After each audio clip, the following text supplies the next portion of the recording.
Welcome back everyone to yet another mini tiny gossip video is what we're calling it this week. So if you haven't already, make sure you hit that subscribe button and of course leave the video with a like. So there's not overly much really to go through this week. I think we've kind of exhausted it in the last couple weeks, but you know, there's still always a few extra bits that trickle on in, and let's get straight into those. So the most recent daily drop you can go along and get is the Legion Operative Helm. I would recommend picking this up because the rest of the set is on its way very soon. In fact, we showed you that last week. So we've got this one by Dage. This was one of the outlines that I showed you a little while ago, and as we can see, as predicted, it's pretty much going to be the new Paragon for this year. There's no actual official confirmation that it is one, but to me, it certainly looks like it should be, so that's where I've got that logic from. So here's the new monsters. Again, this was all the outlines put together that I've been showing you, and this was what we'll be getting in the upcoming Dage events, so stay tuned, we may get a couple extra previews.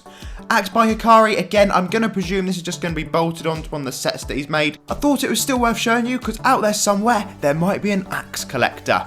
Next up, Atrocious Dark Hunter. This one's by Tyrannus. As you can see, it is clearly a commission, but we know fully well that commissions do often come into the game. So this one here, I think it looks really nice. I believe the armor itself would be color custom, so again, another big drawing point to it. Here's some weapons. Again, look quite nice, do quite like the dual spear, and that is the armor up nice and close, which again, as I said, would be color custom. Moving on, let's take a look at what Arinx has for us. So this is going to be some sort of fairy item.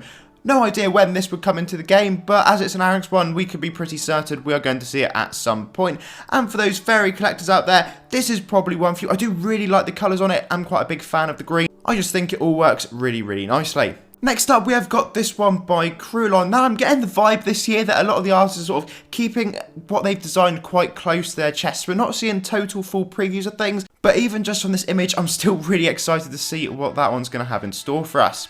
So, thought I'd show you this, Hollowborn Swashbuckler. As far as I'm aware, this one still is a bit of work in progress, but I do really quite like the concept behind it, and I think this would be a very nice addition.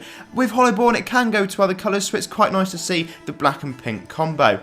This one is a bit of random art by Guitaro, so you're very unlikely to see anything like this unless there was some sort of massive hype drive that would give a reason for him to finish it off.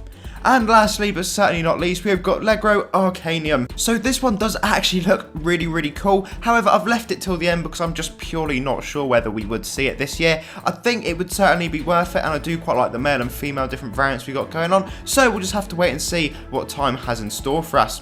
So guys, thank you all very much for watching. Sorry that I didn't stream yesterday, but I am going to be streaming tonight at 7 PM GMT, so make sure you're about for that. We'll be continuing Legion Revenant. So until then, thank you all for watching. Leave the video a like, and of course subscribe, and I'll see you all again incredibly soon.